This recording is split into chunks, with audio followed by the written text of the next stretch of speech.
Ben écoutez, merci. Bon matin. On est vraiment content que vous soyez là. Pour moi, à chaque fois qu'un groupe d'êtres humains choisit de ralentir pour prendre un temps pour explorer puis réfléchir, prendre de la hauteur, ça me donne toujours plein d'espoir. Alors, on est très content de vous accueillir.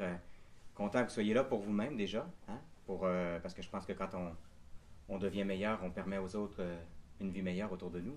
Mais aussi, merci d'être là aussi pour nos amis du Népal. Charles Mathieu vous en a parlé. C'est Charles Mathieu qui est le président de la Fondation Karuna.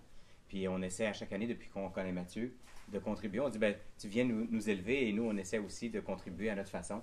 Ensuite de ça, à la clinique de Seychelles particulièrement, qui est une clinique à Katmandou, tout près du monastère de Mathieu. Alors, merci d'être là aussi pour ça. Merci d'avoir accepté il y a plusieurs années de venir nous voir et de venir à chaque année nous rendre visite. C'est vraiment un grand bonheur. Tu as inspiré déjà beaucoup de Québécois depuis que tu es arrivé parmi nous. Ce matin, on a réfléchi peut-être au thème qu'on pourrait explorer. Et je vous inviterais peut-être à visiter déjà. On voulait parler du thème. On ne parlera pas de la méfiance, mais comment on pourrait sortir de la méfiance. Parce que dans nos organisations, ce qu'on a exploré dans les dernières années, c'est à quel point la méfiance, insidieusement ou sournoisement, s'est installée dans beaucoup d'organisations, même dans nos familles, dans toutes les organisations humaines. Et on est convaincus, Mathieu et moi, que la confiance est première et que c'est par la confiance et la solidarité qu'on va y arriver.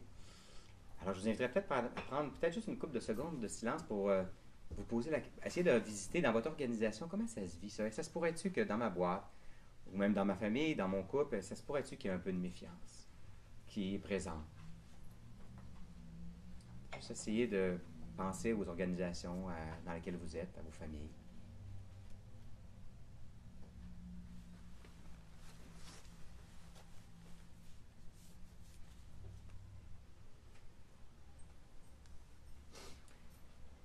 Puis doucement, ce matin, on va explorer dans le fond comment, ça serait quoi les antidotes à ça? Comment on pourrait un peu sortir de la méfiance pour aller davantage vers la confiance? Dans nos organisations, la méfiance, vous avez remarqué, la méfiance engendre l'insécurité. Cette insécurité-là engendre des contrôles internes qui n'en finissent plus. Et de moins en moins, on est performant, de moins en moins, la vie est harmonieuse dans nos organisations. Alors, avec Mathieu, on va explorer comment on peut sortir de là, comment on peut aller ailleurs. Merci. Merci d'être là. Merci à tous. Donc, pour enchérir sur ce que Charles Mathieu et Rémi disaient à propos du Népal, effectivement, le Népal est dans un temps de grand besoin, puisque déjà c'était un des pays les plus pauvres au monde. On parle souvent pour les pays pauvres d'Afrique, mais le Népal est dans les 10 derniers au point de vue quand on essaie de faire des classements des pays les plus démunis. C'était déjà depuis un certain temps. Et donc là, il y a eu non seulement un, mais deux grands séismes à 15 jours d'intervalle, qui évidemment, c'était un peu dur sur le moral de la population, parce qu'après le premier, on a dit, bon, ben, maintenant on est tranquille pour une centaine d'années. Et puis il y a eu 400 répliques, et donc il y a eu beaucoup de dévastation, bien sûr. Et voilà, donc il y a eu un peu de désordre au départ, parce que les gens s'attendaient à des dégâts, surtout en ville, mais ils n'étaient pas préparés pour intervenir dans les campagnes, souvent hors des sentiers battus, et où souvent il n'y a pas de route. Et c'est là où la plus grande la destruction s'est faite. Il y a des villages qui ont été détruits à 90% au nord-ouest pour le premier tremblement de terre et à l'est pour le second. Et donc, San Karuna, du fait que nous, on était implantés déjà depuis 15 ans, donc on est une organisation de terrain, on a déjà tout un réseau dans les villages. En plus, on travaille avec des ONG locales, dont une est celle qui observe l'Observatoire des élections. C'est une ONG qui est connectée à Amnesty International, donc ils ont la liste de tous les villages, les points de contact, les populations. Donc, c'était un énorme avantage logistique parce qu'on pouvait, ils pouvaient vérifier quel groupe de villages avait été aidé ou non. Eux, il n'y avait pas de moyens financiers, mais ils avaient toute la logistique. Donc en travaillant ensemble, on a pu maximiser un peu notre impact et de ce fait, en 3 mois, aider plus de 200 000 personnes dans 570 villages de 12 des 15 districts affectés. Alors bon, on est très content d'avoir pu servir ainsi, mais c'est voilà, c'est 600 tonnes de riz, 15 000 tentes et bâches, etc., etc., 8 000 soins médicaux. Et donc maintenant, il s'agit de continuer parce que les maisons ne sont toujours pas construites, les gens vivent dans des abris, certains que nous leur avons fournis, d'autres que le gouvernement et d'autres organisations leur ont fournis. Mais en gros, ils n'ont pas reconstruit, il y a 5000 écoles détruites. Donc on ne va pas tout faire, bien sûr, on n'est quand même pas une grande organisation. Mais là, en s'alliant à d'autres, en tout cas, on souhaiterait, dans les 3 années qui viennent, réhabiliter un certain nombre d'écoles, assurer une certaine sécurité alimentaire, fournir de l'énergie solaire, favoriser par exemple l'agriculture biologique, il y a aussi des débouchés commerciaux. À l'étranger, on peut exporter par exemple du gingembre biologique et d'autres choses comme ça. Empêcher le trafic humain, qui est toujours un peu endémique au Népal, vers l'Inde, à la fois des filles et des garçons pour différentes raisons. Et puis toutes sortes de projets intégrés au niveau du village pour ainsi les aider à reconstruire leur vie.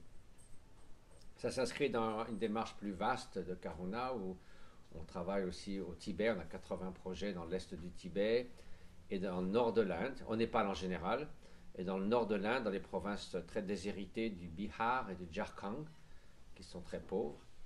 Certaines sont, comme le Jharkhand, c'est des provinces tribales, où il y a beaucoup de multinationales parce qu'il y a des ressources minières importantes. Et donc là, on soigne 80 000 patients par an dans presque 400 villages, etc., etc. L'alphabétisation des femmes, énergie solaire, collecte d'eau de pluie. On a travaillé avec Bunker Roy, le Barefoot College du Rajasthan, pour entraîner des grands-mères illettrés à devenir ingénieurs solaires. Ça, c'est des beaux projets. Donc voilà, donc on a toute une gamme d'activités. Et donc, je suis très heureux et reconnaissant que votre présence ici contribue. Et ça montre aussi la confiance, parce que, ben voilà, on n'est pas, je sais pas, Oxfam, les Nations Unies, mais la confiance, finalement, dans ce cas-là, à mon sens, le fait qu'on nous ait manifesté une certaine confiance, il y a notamment un montagnard roumain qui était au camp de base de l'Everest au moment où le tremblement de terre s'est produit, qui a survécu, qui a aidé beaucoup de personnes. Et puis après, rentré en Roumanie, il avait entendu parler de Karuna, il avait lu un de mes bouquins, je crois. Il a lancé, grâce qu'il est très connu en Roumanie, une campagne médiatique et sur les téléphones portables, chacun offrant 2 euros par SMS, il a récolté 100 000 euros comme ça pour Karuna. Donc ça prouve que les gens font confiance, on n'est ni trop gros ni trop petit, on a peu de frais de fonctionnement. Et confiance dans quoi finalement? Dans une vision, c'est-à-dire qu'on est là uniquement pour être au service des autres, on n'est pas là pour faire carrière. Comme disait Bunker Roy, chez nous, on veut un salaire pour vivre, mais pas pour faire carrière. Et encore, pour Karuna, c'est encore plus vrai, parce que pour certains, c'est même la limite quoi, pour survivre tout en travaillant avec nous. Donc c'est une vision, c'est de se mettre au service des autres, le double accomplissement du bien d'autrui et puis finalement la satisfaction de pouvoir servir l'autrui. C'est une continuité, c'est-à-dire dans le temps, si on regarde tous les projets, au début on se disait oh là là c'est une bande d'amateurs, ça va pas aller très loin, et puis maintenant on a 15 ans d'existence, 170 projets derrière, donc du coup on se dit ah bon quand même ça marche. Au Tibet notamment, comme on avait décidé de ne pas avoir une ONG officielle, parce que c'est ouvrir la porte à toutes les difficultés possibles et imaginables. Ceux qui l'ont fait, ils en sont un peu mordus les doigts parce qu'ils passaient leur temps à gérer les officiels et finalement ils sont tous dehors. Tandis que nous, notre motto, c'est on n'existe pas, ils ne peuvent pas nous mettre dehors. Donc on continue d'exister, alors qu'au début, les gens ne travaillaient pas avec eux, ils ne sont pas là, ils n'ont pas de permission et tout. Et on est encore là. Donc, si vous voulez, c'est voilà, la confiance, c'est encore plus là. Nos donateurs, ils sont venus parfois au Tibet, ils ont vu l'ampleur des projets, ils ont tous revenu, je dirais pas émerveillés, mais enfin, quand même extrêmement inspirés. Et je crois que c'est ça qui fait la confiance sur le long terme. C'est qu'à la fois, c'est ce qu'il y a devant, mais aussi ce qu'il y a derrière, la façade. Et il n'y a pas comment dire, il n'y a pas de contradiction interne. Et c'est ce que je vois souvent avec le Dalai Lama, quand les gens me demandent quelle est la qualité que vous qui avez pu approcher le Dalai Lama, qu'est-ce qui vous frappe le plus? Et une des choses qui me frappe le plus, c'est justement cette transparence, c'est-à-dire qu'il est exactement le même avec un chef d'État ou avec la personne qui travaille à l'hôtel pour nettoyer le couloir. C'est un autre être humain, mais il l'est pas parce qu'il y a des médias et que ça fait bien de s'occuper des personnes âmes, mais parce qu'il l'est spontanément. Pour vous donner un exemple, une fois on avait été à Paris, on était dans une conférence et il disait, bon, la sécurité, il y avait comment dire, des motos envoyées par le gouvernement et devant nous, il y a une moto il pleuvait, qui glissait sur les pavés. Donc, et on s'est aperçu que c'était une femme motarde. Et donc, il était très préoccupé par son sort. On partait le lendemain matin en Inde. Et il s'est renseigné tout de suite. Tout ça, il avait vu le président de la République, des ministres, mais ça n'intéressait pas tellement. Je veux dire, ce qu'il voulait savoir, c'est comment elle allait. Et puis, quand il a appris que c'était OK, elle avait juste le coude un peu luxé. Il a dit, est-ce qu'elle peut venir demain matin à 7h30 avant qu'on parte, si elle est en état? Donc elle est venue avec les bras en écharpe, il a fait la collade, il a donné un livre et tout. Il était surtout préoccupé par ça plus que par autre chose. Donc ça, je veux dire, ça montre quelqu'un en qui on peut faire confiance, parce qu'il est le même devant, derrière, en privé, en public, avec les grands, avec les humbles. Et donc, je établis la confiance. Donc, pour ce qui est de ce matin, aussi, donc, établir cette confiance, ça veut dire avoir aussi vérifier qu'on a une motivation juste. Et là, parce que exactement, si nos motivations sont biaisées ou un peu suspectes, pourquoi on ferait confiance a priori? Il vaut mieux se méfier. Donc la qualité de notre intention. Voilà, notre intention. Donc, ce que je vous propose aussi, c'est de comment est-ce que, dans notre cas, ou dans le bouddhisme en général, mais aussi dans la vie, ça n'appartient pas au bouddhisme, comment est-ce qu'on pourrait faire pour vérifier notre motivation quand on se lève le matin, quand on va entreprendre quelque chose d'assez simple dans la vie, mais aussi des décisions plus importantes, considérant notre carrière, notre famille, la vie en général, les grandes orientations de l'existence, aussi bien dans le détail que dans les grandes options. Et ça, je me rappelle une phrase du Dalai Lama, encore une fois, qui disait, tout d'abord, il faut regarder, est-ce que ma motivation vise uniquement à mon propre bien? Alors, il faut tout de suite dissiper un malentendu. Comme dit Gécolus, il n'y a pas de mal à se vouloir du bien. Donc, nous sommes des êtres humains qui souhaitent atteindre le bonheur et élargir la souffrance. Se faire du bien, vouloir se faire du bien n'est pas égoïste. Ça devient égoïste quand on veut se faire du bien au détriment d'autrui, ou en ignorant autrui, en déconsidérant autrui. Ça, c'est ça l'égoïsme. Se vouloir du bien, c'est parfait. Tout le monde devrait se vouloir du bien et tout le monde devrait pouvoir accomplir ce bien. Donc, mais c'est vérifier si, est-ce que dans ce que je décide, je ne prends que moi en considération. C'est à me vouloir du bien, c'est bien, mais est-ce que dans voulant du bien, j'ai aussi de la considération pour autrui? Qu'est-ce que ce que je vais faire pour me vouloir du bien, qu'est-ce que ça représente pour autrui? À ce moment-là, un gars, il va dire me vouloir du bien, j'ai besoin de beaucoup de sous, je vais cambrioler une banque. Voilà, de cette façon, le gars, il se veut du bien. Donc, est-ce que ce que je vais faire en me voulant du bien, est-ce que je n'ai de considération que pour moi-même ou aussi pour les autres? Ou est-ce que c'est, dans un certain cas, ce qu'on appelle l'altruisme? C'est-à-dire que maintenant, dans une pensée particulière, mon but premier et ultime, c'est de faire le bien de quelqu'un d'autre. Ça ne veut pas dire qu'on doit se sacrifier, mais en ce moment, cette pensée est destinée au bien d'autrui. Ça s'appelle l'altruisme. Donc, est-ce que c'est maintenant, cette pensée, cette décision, est-ce qu'elle est centrée pour mon bien, en considérant autrui, pour autrui, en me considérant moi-même, ou est-ce que c'est purement égoïste ou purement altruiste? Deuxièmement, est-ce que c'est pour le petit nombre ou pour le plus grand nombre? C'est-à-dire, on peut vouloir le bien de 3 personnes au détriment de 150 000. Et est-ce que c'est pour le court terme ou le long terme? Ça ne sert à rien de faire plaisir à quelqu'un qui finalement va avoir des activités qui vont être nuisibles, simplement pour lui faire plaisir. Donc, est-ce que c'est pour le...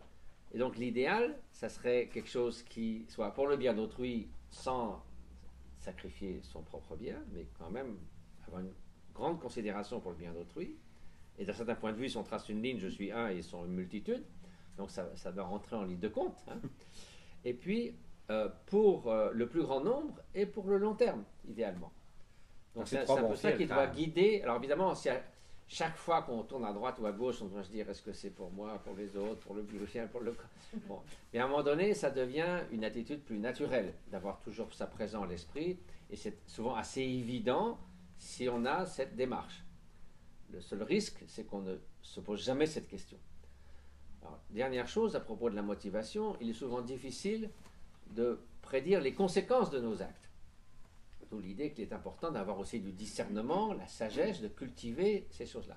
Mais même dans ce cas-là, le meilleur discernement qu'on puisse exercer en toute sincérité, les conséquences des actes sont souvent imprévisibles. On sait très bien.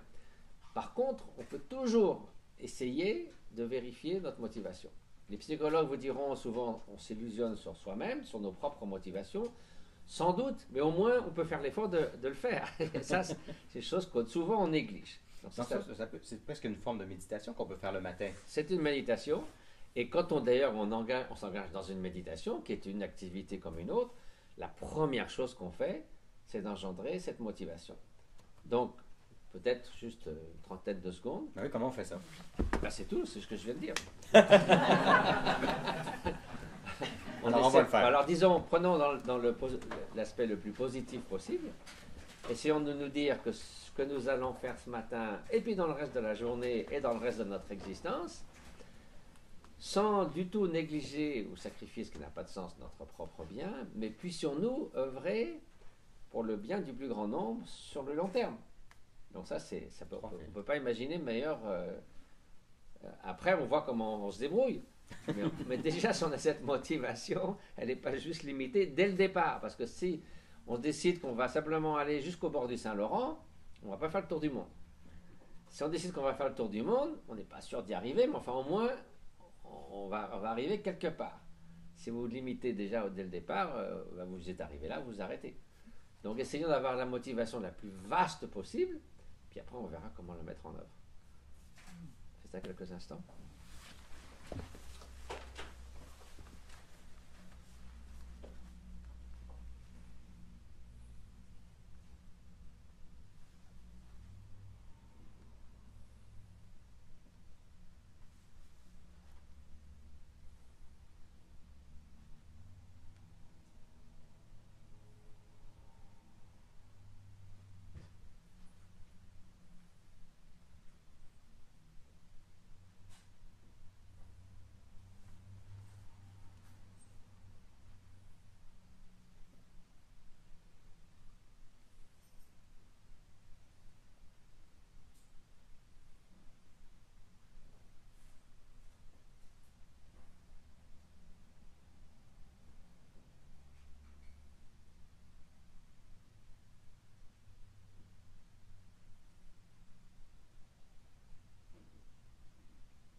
Juste une petite anecdote à ce propos de la motivation.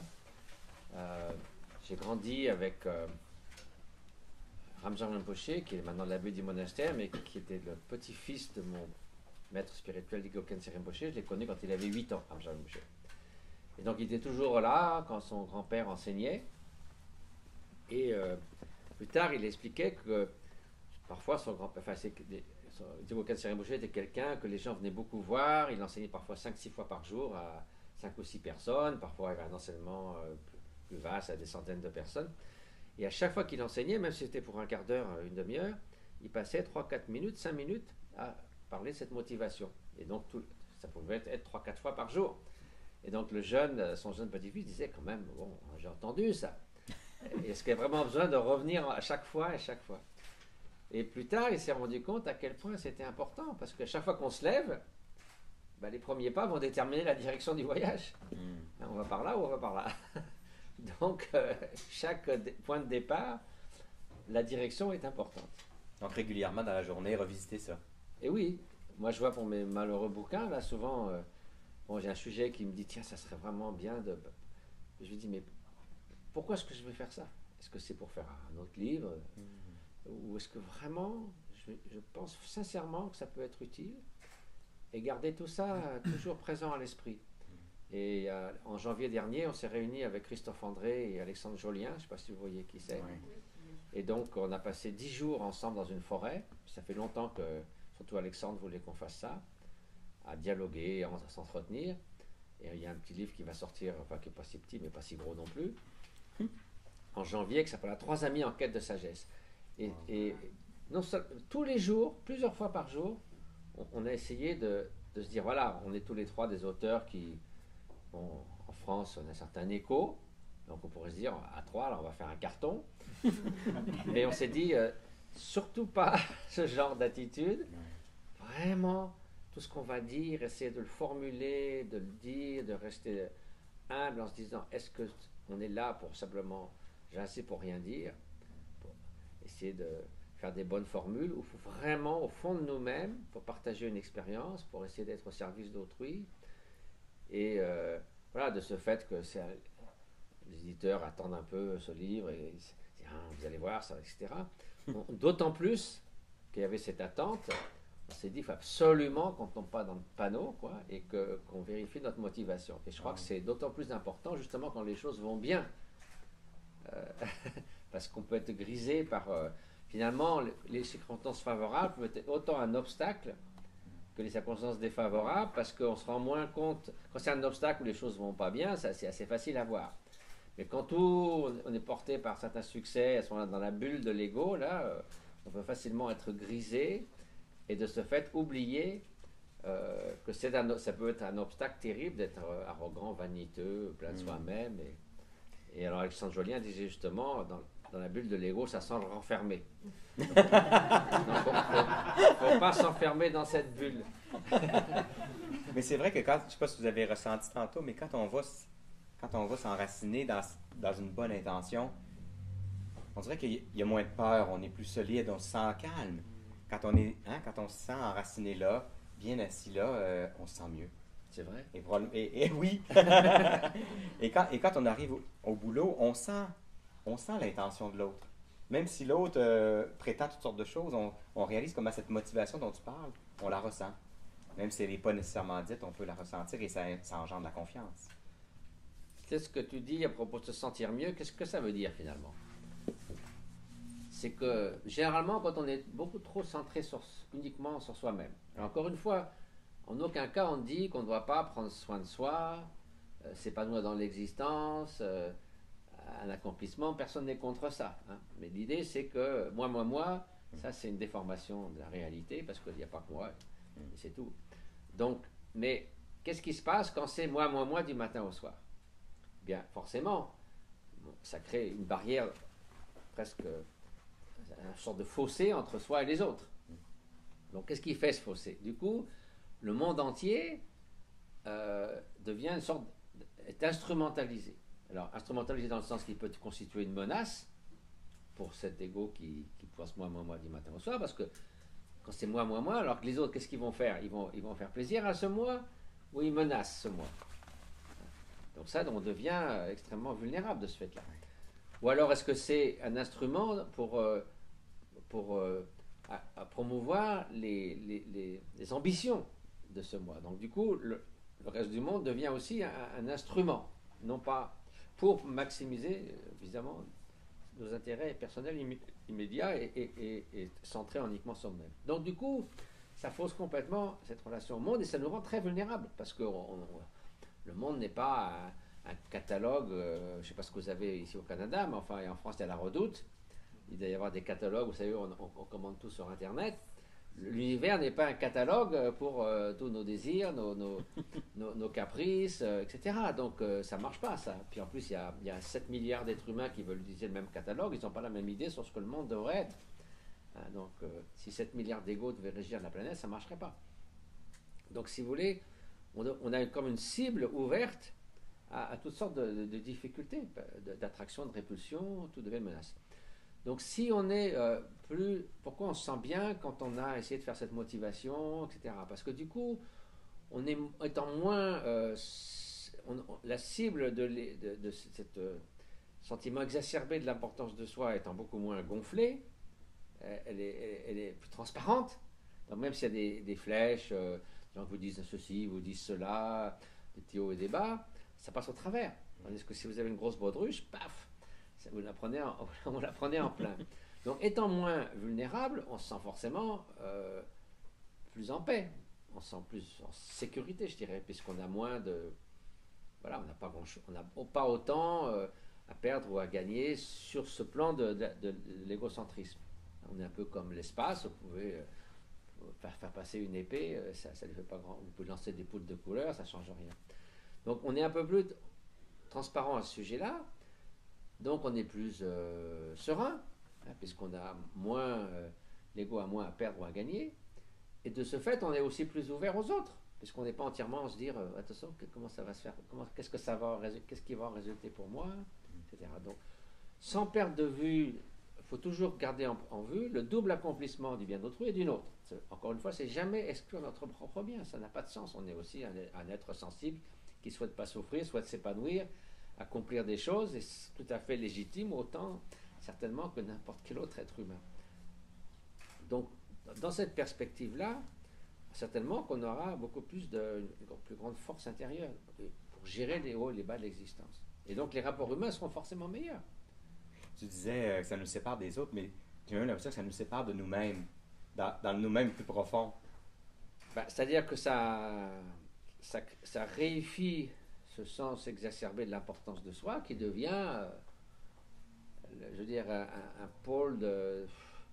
Puis c'est pas un état confortable, parce que cette bulle dans laquelle ça semble renfermé, c'est aussi une bulle où tout devient comme une tempête dans un verre d'eau, à cause du fait que c'est un espace très petit. Donc la moindre louange, la moindre critique, moindre échec, moindre succès, ça prend une ampleur absolument démesurée. Et donc on donne l'image que si vous avez une poignée de sel, c'est les circonstances de l'existence, et vous la mettez dans un verre d'eau, ça devient imbuvable. Vous la mettez dans un grand lac, c'est pas beaucoup de différence. Donc, il faut devenir un grand lac. La grandeur, l'ouverture de votre espace intérieur, ben oui, c'est évidemment, vous n'êtes pas idiot, vous n'êtes pas indifférent, vous ne cessez pas de percevoir les choses. Au contraire, votre jugement sera beaucoup plus juste finalement, parce que votre espace est plus grand. Notamment pour prendre des décisions, si vous êtes des leaders ou des trucs comme ça. C'est sûr que si on est dans un espace où tout est une tempête dans un verre d'eau, les décisions seront par nature limitées pour voir les tenants et les aboutissants. Ou alors c'est comme si vous avez une pomme qui est rouge d'un côté et jaune de l'autre. Si vous avez le nez collé dessus, elle est soit toute rouge, soit toute jaune. Mais si vous la regardez de loin et vous tournez, donc plus il y a d'espace intérieur, plus votre jugement sera vaste, moins les vagues émotionnelles seront perturbantes, sans pour autant être indifférents. Mais, donc du coup, vos relations humaines seront naturellement meilleures, donc la confiance, ça viendra de là, finalement. On va faire moins la tempête à l'extérieur de nous s'il y a moins de tempête intérieure. Oui, absolument. Puis c'est aussi, les tempêtes, c'est une question de profondeur relative. J'essaie de m'expliquer un peu. Il y a encore une image, les bouddhistes, ils aiment beaucoup les images. Vous avez des vagues de 5 mètres de haut. Okay. Ces vagues-là, elles arrivent au bord de la côte. Il y a une plage et des rochers. Donc, si vous êtes un grand surfeur, ça va être sympa, vous êtes au sommet de la vague, mais il n'y a pas beaucoup de profondeur. Donc si vous ratez votre coup, d'abord on voit la photo, sentiment d'euphorie au sommet de la vague, mais si vous ratez votre coup, crac, l'étape suivante, c'est vous vous écrasez sur le sol. Vous prenez dans la machine à laver. Parce qu'il n'y a pas de profondeur. Donc si vous allez en haute mer, les vagues, elles ont toujours 5 mètres de haut. Donc c'est pas qu'on aura plus d'émotions, plus de...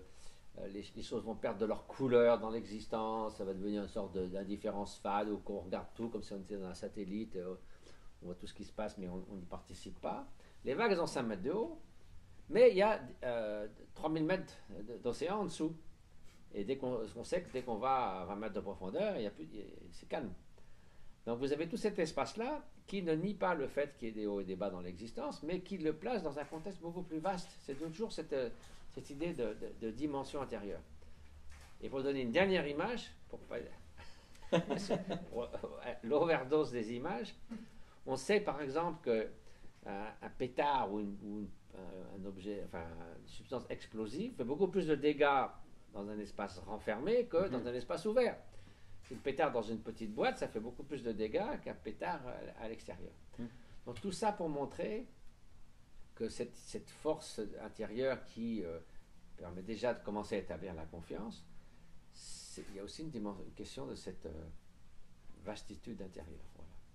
Et donc cet enracinement dans une motivation va aider à cette vastitude intérieure. Si on n'est pas excessivement préoccupé par soi-même, c'est vraiment excessivement, on peut l'être naturellement et à juste titre, mais qu'il n'y a que ça qui compte, on pourrait dire, ben, vous rétrécissez votre espace par nature. Parce qu'il n'y a que moi qui compte, ben, c'est pas beaucoup de monde. Hein? C'est juste une personne. Et on peut souvent parler de la méfiance autour de nous. Hein, on va souvent entendre parler des leaders qui nous disent, bon, il y a de la méfiance dans mon organisation, mais quand la méfiance s'installe en nous doucement, quand on sent la méfiance s'installer en nous, qu'est-ce qu'on peut faire, nous, pour pas être justement cette méfiance qu'on voit autour de nous? Alors déjà, la méfiance, sur le plan plus global, ça a été étudié, ça. Hein. Il y a eu, par exemple, des sondages d'opinion faits par plusieurs organismes, dont Gallup notamment, et qui montrent qu'environ, je crois que c'est dans les années 50, aussi bien en Amérique du Nord qu'en Europe, en gros, 60% des gens étaient a priori disposés à faire confiance à quelqu'un qu'ils ne connaissaient pas. Donc, a priori, jusqu'à preuve du contraire, bon, pourquoi ne pas faire confiance? Puis on verra après, on n'est pas idiot, mais enfin, pourquoi pas ne pas faire confiance? En moyenne, c'est tombé à 30%. Ça veut dire que la majorité des gens, a priori, choisissent de ne pas faire confiance à un inconnu. Donc ça, c'est délétère à la société, forcément, parce qu'on est tout le temps à se méfier, on peut pas, c'est plus difficile de fonctionner. Ça varie beaucoup avec les pays. La confiance est très élevée dans les pays scandinaves. Hein, par exemple, les parents, quand ils vont déjeuner au restaurant, s'ils ont un bébé dans un landau, ils le laissent tous dehors pour qu'il prenne l'air à la porte du restaurant. Elle essaie de faire ça à New York.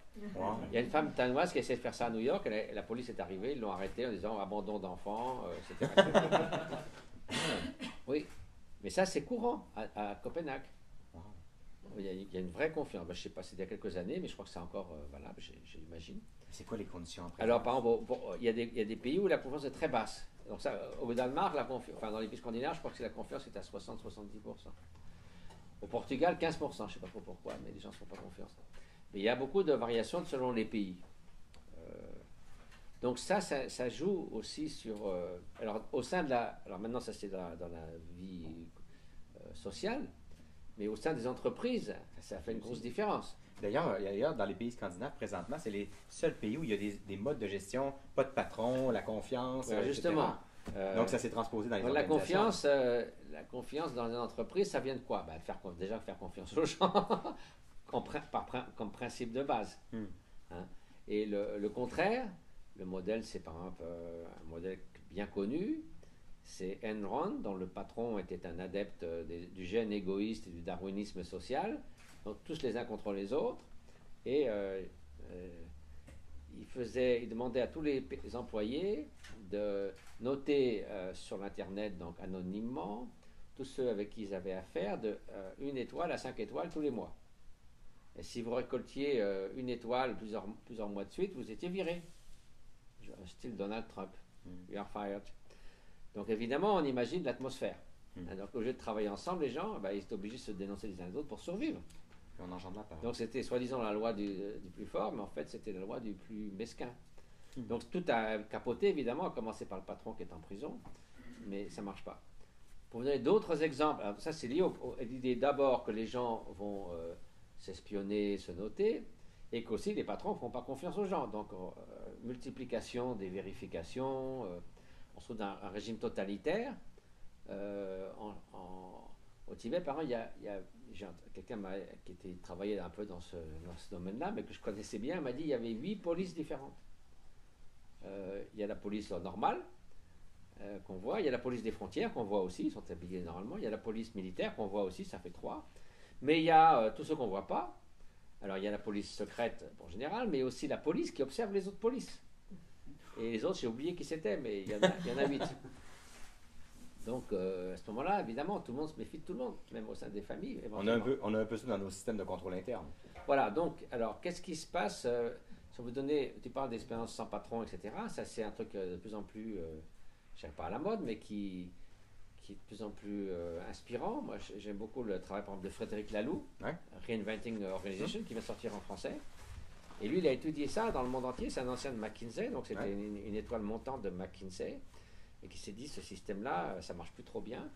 Donc, il a été voir partout dans le monde des gens qui avaient abandonné le truc vertical, notamment la plus grande association d'infirmières en Hollande, la plus grande entreprise de cueillette de fruits en Californie. Il y a aussi une émission sur la BBC de 20 minutes sur Global Business sur ce travail-là. Et moi, je connais deux exemples en particulier. Un ami qui s'appelle Dieter Pohlmann. Donc, quand il était étudiant, il a organisé les autres étudiants pour faire du travail temporaire. Et puis après, donc, il a poursuivi, au-delà de ses études, il a fondé une entreprise de travail temporaire qui est devenue, je crois, numéro 1 ou numéro 2 en Allemagne. Et il a commencé de deux façons différentes. Il dit, bon, au début, c'est des étudiants, donc il dit, écoutez, on est une bande de copains, donc on va décider qu'on aura un salaire 25% plus élevé que la moyenne. Alors, les gens disent, ça va pas marcher très longtemps, cette histoire. Puis après, il a dit, bon, en plus, c'est vous qui allez décider combien de temps vous voulez prendre de vacances. Et puis, il y aura pas, on ne va pas faire de contrôle. C'est-à-dire qu'on sait qu'il y aura 2-3 mauvaises pommes, comme on dit. Mais finalement, sans s'espionner, ça va finir par apparaître. Et puis, on leur demandera gentiment que c'est peut-être pas le meilleur endroit pour travailler parce que ça ne correspond pas à la vision. Sans les virer, on dira, écoutez, vous êtes sympa, mais nous, on essaie de se faire confiance. Donc, ça finira par transparaître, mais on va économiser énormément d'énergie, de méfiance. On va gagner énormément dans l'atmosphère au travail et dans la qualité du travail en se faisant confiance a priori, même s'il y a quelques free riders. Ça a marché incroyablement. Pendant 20 ans, il n'y a quasiment personne qui a quitté l'entreprise, sauf pour des raisons importantes, de maladie, de déplacement, etc. Ça a marché, ils étaient extrêmement prospères. Il a vendu son entreprise, maintenant il s'occupe des océans, il a fondé un truc qui s'appelle Okeanos, et notamment il a organisé et sponsorisé le film sur les océans qui a été projeté sur l'immeuble des Nations Unies devant Ban Ki-moon il y a quelques mois avant pour la préparation de la COP21. Donc voilà un exemple qui a très bien marché. Un autre exemple que vous pouvez voir sur TED, je l'ai rencontré au TED de Rio, il s'appelle Ricardo Semler, c'est un homme d'affaires brésilien qui a arrêté une entreprise de son père où il y avait comme 7000 employés et puis qui s'est dit ce système-là, moi ça ne marche pas. Son père était quelqu'un de très autoritaire et il a repris ça en main en disant voilà, non seulement vous allez, comme l'autre, déterminer combien de temps vous voulez prendre de vacances, mais vous allez déterminer le montant de votre salaire. Et alors tout le monde est très surpris. Mais attention, parce que si vous faites des bêtises, on va tous couler en même temps. Donc il leur a donné le pouvoir de gérer ça, et en même temps la responsabilité de gérer ça. Donc, qu'est-ce qui se passe quand vous faites confiance à quelqu'un? Si vous ne lui faites pas confiance, les gens se disent, bon, personne ne me fait confiance, les autres, ils tirent la couverture à eux, moi, pourquoi je ne veux pas être l'imbécile qui est le seul à être honnête, à faire ceci, à faire cela? Donc, je fais pareil. Donc, il y a une contagion du plus petit dénominateur de l'honnêteté, de la transparence, de la confiance. Quand on vous fait confiance et que tout le monde vous fait confiance, c'est beaucoup plus difficile parce que là, on a besoin quand même d'avoir une image de soi, à moins qu'on soit un psychopathe avéré, on a quand même envie d'un certain respect de soi. On va être à la hauteur de la confiance qu'on nous porte. Si on est à un endroit où on sait que tout le monde se fait confiance, on ne veut pas être le seul à être le gars qui fait des coups bas. Sauf si vraiment on est un psychopathe, ça arrive, hein, il y en aura toujours, quelques pourcents. Mais en gros, on est heureux de montrer qu'on est à la hauteur de la confiance qu'on vous a donnée. Et c'est ça qui se produit, c'est ça qui s'est produit avec lui. Ça a été un immense succès, son truc. Et au lieu finalement d'accumuler des ressources, il a décidé au fur et à mesure de construire, de s'occuper d'écoles, qu'il a aussi organisé sur le système de l'auto-organisation, comme dont parle Frédéric Laloux. Et donc, il n'est pas devenu milliardaire parce qu'il a certainement une fortune, mais il a en grande partie redistribué au fur et à mesure. Et dans ce TED que vous pouvez voir, où il explique tout ça, il dit à la fin, quelqu'un lui a demandé, mais est-ce que c'est, si on prend le modèle américain, des gens qui redonnent à la société? Et il a une phrase assez révélatrice à mon avis, il a dit, si vous devez redonner à la société, c'est que vous avez trop pris pour commencer. C'est trop bon. Donc c'est vrai que c'est mieux que la philanthropie de faire ça bien au fur et à mesure. Mais c'est pour dire que son entreprise a parfaitement marché. Et Frédéric Laloux, il donne beaucoup d'autres exemples. En France, il y en a quelques-uns de gens où puis il y a des donc ça c'est une formule qui faut un peu d'audace, mais ça semble finalement maintenant commencer à être pris au sérieux. Et en tout cas, ça fait ses preuves. Si c'est bien fait et avec une motivation, tout le monde joue le jeu. Au départ, les gens jouent le jeu a priori, sinon ils font autre chose. ça semble que ça soit couronné de succès. Mais le lien de toutes ces organisations-là, c'est effectivement la confiance. Et alors, une dernière chose, il y a beaucoup d'études. Alors, bon, on n'a pas encore fait une étude générale, à part Frédéric Laloux, sur ce genre d'entreprise. Par contre, des études sur la prospérité d'entreprise où il fait bon travailler. Ça a été étudié moult et moult fois. Et on sait que l'entreprise où il fait bon travailler, alors qu'est-ce que ça veut dire? Enfin, c'est à voir, mais les gens sont contents, heureux d'être faire partie de cette entreprise. Et on s'aperçoit qu'elles sont plus prospères en général, en moyenne. Alors, si on réfléchit, qu'est-ce que c'est qu'une entreprise où il fait bon travailler? Bon, d'abord, certainement, il y a des conditions peut-être extérieures. On n'est pas tous à 15 dans un petit bureau. Bon, il y a des conditions de travail, comme chez Google. Vous avez des jardins, une piscine, vous pouvez venir avec votre chien.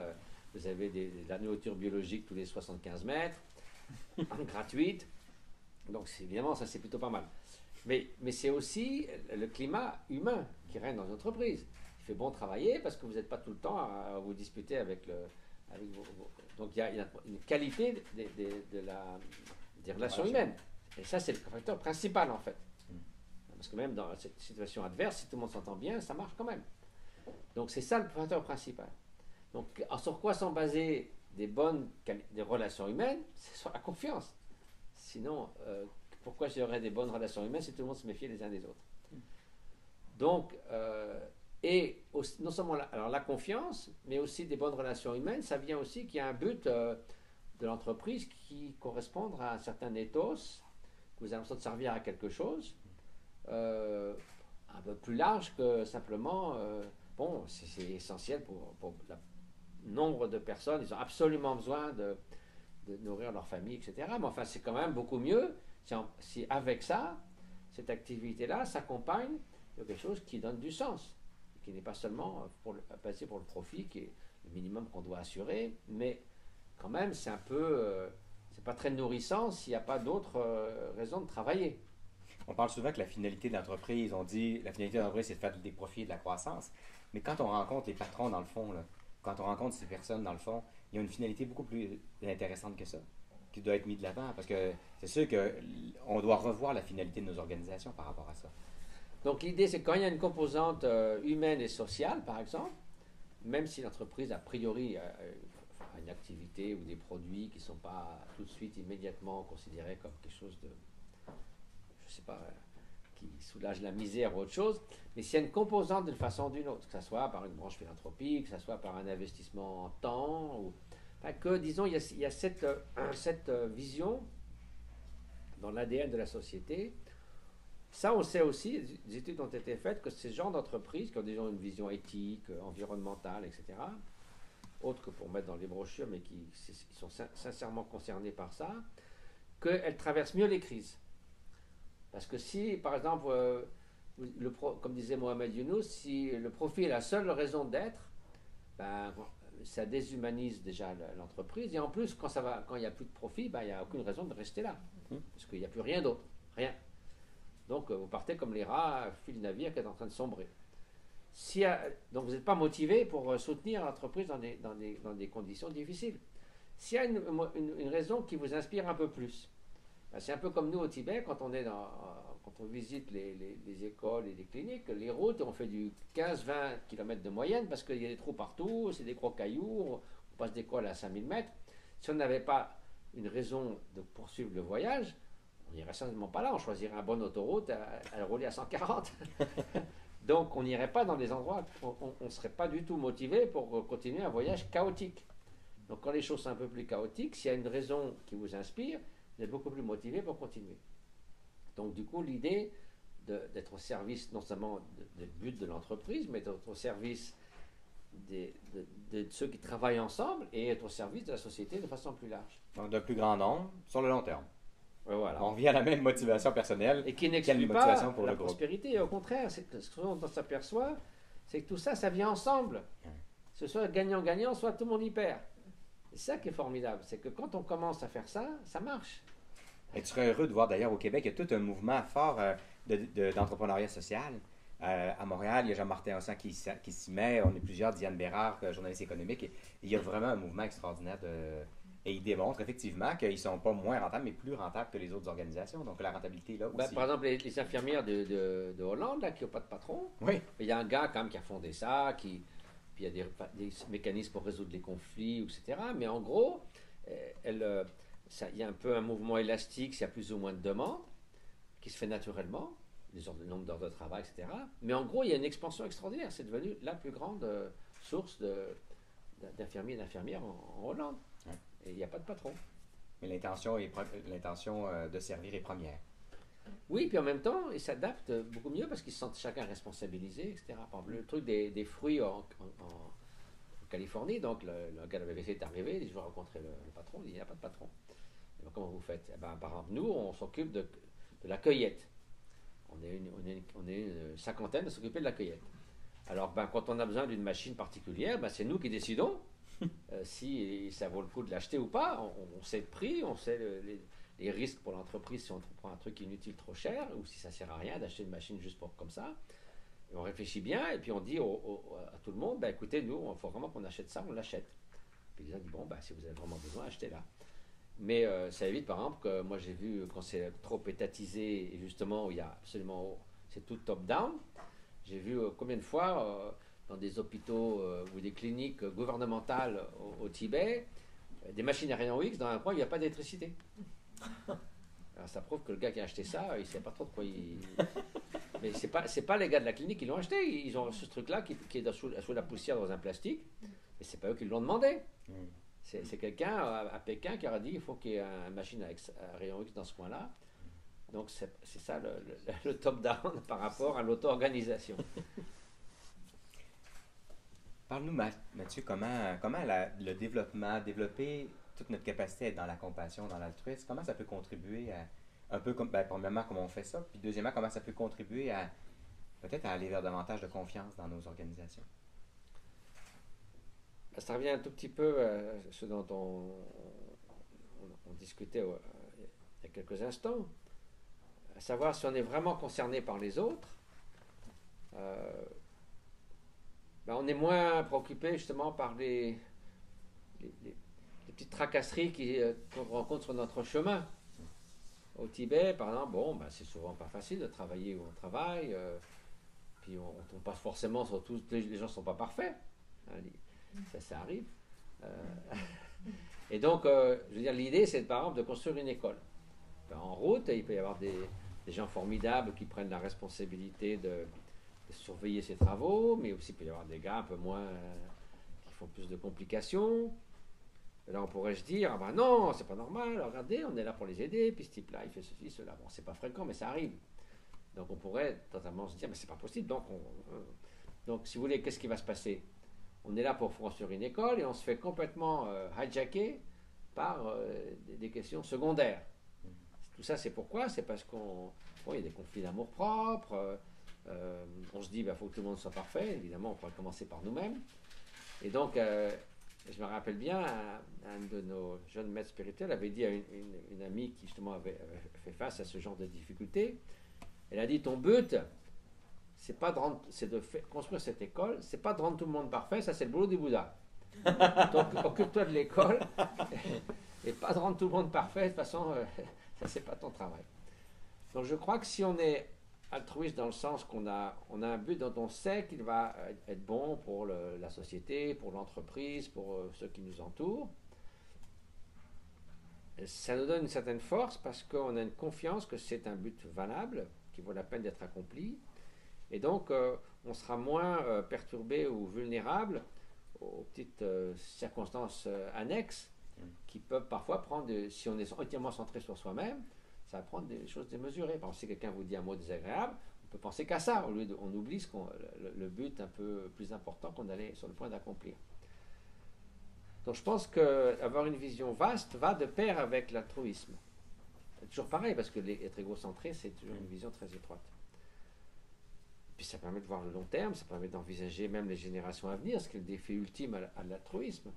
Parce que si on regarde les défis des temps présents, l'égoïsme, ce n'est pas ça qui va résoudre la question. Le court terme, l'économie, les échéances, la fin du mois, la fin de l'année, la précarité au sein de la richesse, les gens qui sont sans abri, qui n'ont pas de travail, etc. Donc ça, les exigences immédiates. Et puis, si on est égoïste, évidemment, ça ne va pas arranger les choses. Il y a aussi le moyen terme, c'est-à-dire qu'est-ce que c'est que s'épanouir dans l'existence, parce que si on devient la personne ou la nation la plus puissante et la plus riche et tout le monde est misérable, ça ne sert pas à grand-chose. Donc l'idée qu'on a besoin de voir, quand on regarde 10, 15 ans, 20 ans, 30 ans d'une vie, que ça valait la peine d'être vécu, qu'il y a une certaine gratification à avoir vécu cette vie. Et puis il y a le long terme, qui maintenant devient un facteur essentiel, et qui n'était pas le cas il y a 10 000 ans, quand il y avait 5 millions d'êtres humains sur Terre. Pour faire tout ce qu'ils voulaient, ça ne changeait pas grand-chose. Maintenant, non seulement on est 7 milliards, mais les outils, c'est plus des marteaux, des javelines et des silex taillés qu'on tient à la main, c'est des armes ou des outils technologiques dont la puissance a été multipliée des centaines de milliers de fois, comme l'énergie électrique, atomique, etc. Et qui sont non seulement à disposition de personnes, mais de groupes et de nations. Donc ça a une démultiplication du pouvoir d'action qui est colossale et qui, de ce fait, devient la force majeure pour déterminer l'avenir de la planète et du coup le sort des générations à venir. Donc là, on se trouve confronté à être responsable du sort des générations à venir, ce qui était relativement peu le cas, à certains points, mais pas du tout à la même échec qu'aujourd'hui. Donc là encore, l'égoïsme ne résoudra pas la question, parce que si on est égoïste, on s'en fout des générations à venir, on ne sera pas là. Pourquoi est-ce qu'on se préoccuperait du sort des gens qui vivent dans 150 ans? Il n'y a aucune raison. Si on est vraiment égoïste 500%, vraiment le déluge. C'est pas mon affaire. Donc, c'est à la fois le défi ultime à l'altruisme. Donc, il n'y a que l'altruisme qui peut nous permettre, ensemble, d'œuvrer un monde meilleur en ayant une économie plus positive, et plus solidaire et plus centrée au service de la société, en ayant une qualité de vie améliorée au lieu du travail, dans l'éducation, dans la vie de tous les jours, dans notre propre vie intérieure, etc. Et puis, prendre en considération le sort des générations à venir. Donc brusquement, vous avez un concept qui est très pragmatique, ce n'est pas une sorte de noble utopie, qui permet aux gens spécialistes de l'environnement de travailler avec des économistes, de travailler avec des entrepreneurs sociaux, de travailler avec des hommes politiques, parce que la considération d'autrui devient le concept qui unit tous ces efforts. Et on se comprend. On se comprend qu'il faut s'occuper du long terme, on comprend qu'il faut s'occuper du moyen terme, et on comprend qu'il faut s'occuper du court terme, mais de façon qui inclut la considération d'autrui. Et là, brusquement, les gens peuvent commencer à se parler au lieu d'être dans des sphères complètement différentes où les environnementalistes, ils vous disent, voilà, il faut faire ça, vous mettre la taxe de carbone à tel prix, les économistes vous disent, mais vous rigolez, c'est inconcevable, impossible. Et oui, quelles sont les conséquences? Donc là, à partir du moment où on a une considération sincère pour autrui, ces trois échelles de temps sont reliées et on peut travailler ensemble. Donc ça devient un concept extrêmement essentiel. Donc comment faire ça dans nos familles, dans nos organisations, puis après ça inclure... C'est cette file d'Ariane qui relie tout ça, depuis le plan purement personnel, de se sentir bien avec soi-même parce qu'on est bienveillant. C'est beaucoup mieux d'être malveillant, on ne se sent pas très bien avec soi-même. Jusqu'à s'occuper des générations à venir, l'altruisme, c'est une sorte de concept unificateur. Mais ce n'est pas un concept unificateur parce qu'il est vague, tellement global qu'il ne signifie plus rien. En fait, c'est extrêmement pragmatique. C'est ce qui permet d'illuminer les distinctions, les décisions, les politiques. Ce qu'on fait maintenant, quelles vont être les répercussions sur les générations à venir, quelles vont être les répercussions sur les inégalités et la pauvreté, quelles vont être les répercussions dans notre famille, etc. etc. Donc ça permet de mettre cette motivation initiale, d'y ajouter le discernement quant à évaluer au mieux les conséquences de nos actes. Et ça, il n'y a que l'altruisme qui peut faire ça. Parce que si on s'en fiche, on tire le pouvoir à soi au maximum, on profite de toutes les opportunités. Et voilà, ça c'est autre chose. Maintenant, est-ce que ça arrive tu vis en monastère depuis quand même des années, est-ce que ça arrive que parfois, dans certains espaces du monastère ou dans les relations, la méfiance peut s'installer? Et si oui, comment vous brisez ça dans l'œuf là, rapidement? Forcément, il y a des frictions, mais la méfiance, Sur un plan, je dirais, très immédiat, très personnel, oui, il y a des gens qui peuvent se dire, celui-là, qu'est-ce qu'il fabrique mais c'est pas une méfiance, je dirais, chronique. OK. Jamais. OK. Ni institutionnelle. Parce qu'a priori, particulièrement dans un monastère, on est tous là pour servir ou pour progresser spirituellement. Donc même si on a nos... tout le monde sait qu'on a des qualités et des défauts, et souvent plus de défauts que de qualités, mais qu'au moins on est là avec l'idée de les modifier et de les transformer. Donc au moins, sinon vous ne seriez pas là. Ouais. Donc déjà, on vous donne le bénéfice du doute que si vous êtes dans un monastère ou dans un centre de retraite, c'est parce que même si vous avez des défis immenses, et même si vous arrivez avec le pire des caractères, si vous êtes là, c'est que vous voulez faire quelque chose à ce sujet-là. C'est pourquoi vous seriez là. Vous venez, si vous allez dans un hôpital, c'est pour vous faire soigner. Vous pouvez aussi y aller en tant que cambrioleur, mais enfin bon, dans les ermitages, il n'y a pas grand-chose à cambrioler. Donc, c'est pas pour ça que vous allez dans les ermitages. Et donc, c'est avec l'idée que vous vous améliorez, même si vous avez des obstacles à ce sujet-là. Donc, au moins, on sait qu'on est là pour la même raison.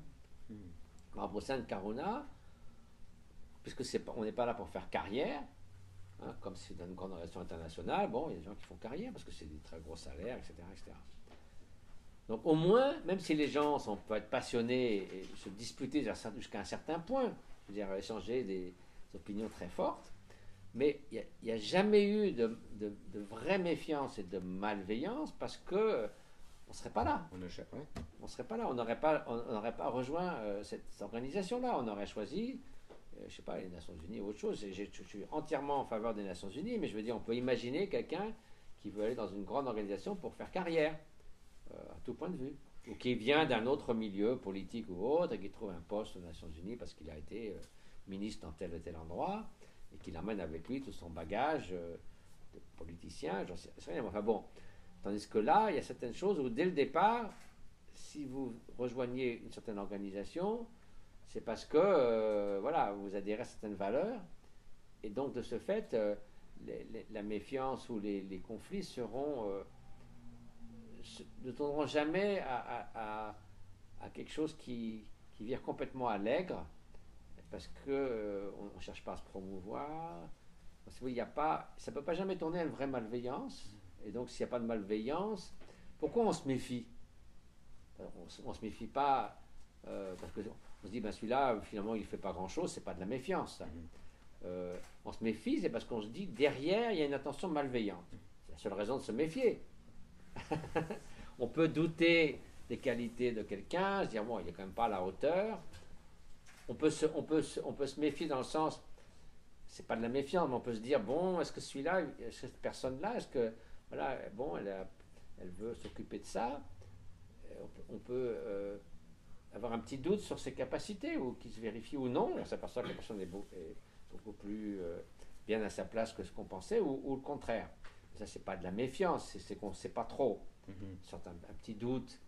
La méfiance, c'est rien d'autre que se dire les autres, soit ils sont malveillants, soit à un degré moindre, ils vont avoir aucune considération pour moi. C'est pas de la malveillance, mais ils vont absolument pas tenir en compte ma situation. Donc ils sont indifférents. Donc c'est le degré inférieur à la malveillance. Ils sont indifférents à mon sort, ou alors ils sont tellement intéressés par leurs propres intérêts qu'ils vont me laisser de côté. C'est pas de la malveillance non plus, mais ils m'éliminent. Donc ça, forcément, si on soupçonne ça, ça mène à la méfiance. Donc on se méfie d'intentions qui vont me nuire.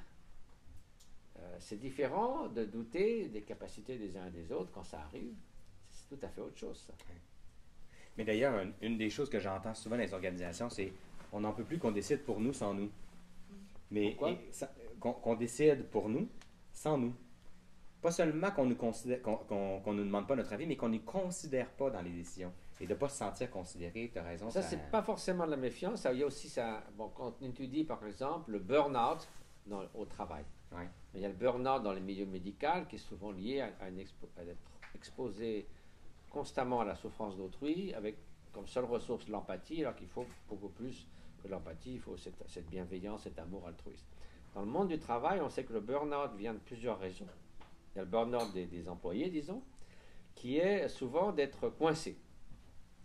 C'est-à-dire qu'ils sont coincés entre une hiérarchie ceux qui sont au-dessus, ceux qui dépendent d'eux, mais sans avec très peu de marge de manœuvre. Ouais.